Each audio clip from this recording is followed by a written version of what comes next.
Le TER, c'est un dossier, un projet qui est très bien maîtrisé. Donc, on est presque à la fin des travaux du TER, donc des travaux en termes d'infrastructure.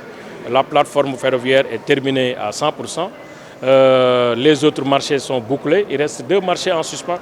C'est le marché du système de signalisation, le marché de l'électricité et le marché des gares qui doivent être terminés.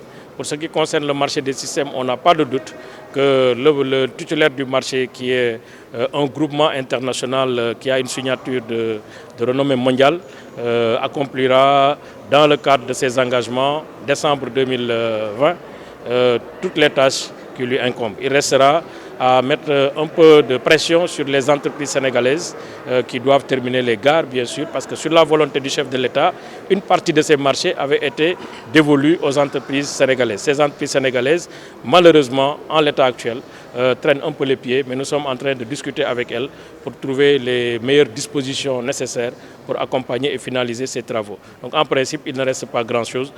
Nous pensons qu'au décembre 2020, le projet du TER sera bouclé dans sa partie physique. Il restera maintenant dans sa partie commerciale au président de la République, après avoir apprécié les conditions de sécurité, de pouvoir donner la date de mise en service commercial du TER. Nous avons fait beaucoup d'efforts, il reste beaucoup d'efforts à faire et l'État du Sénégal s'est engagé dans le cadre du PAP 2 à poursuivre les efforts de développement de ces infrastructures routières. Il faut donc investir. Il faut investir aussi pour entretenir le réseau routier, ce qui est le cas à travers cette réforme qui est engagée.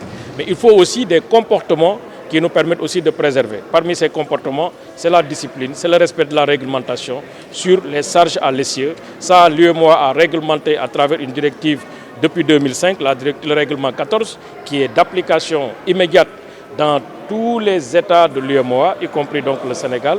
Le Sénégal l'a appliqué avec les États membres de l'UEMOA dans une démarche progressive.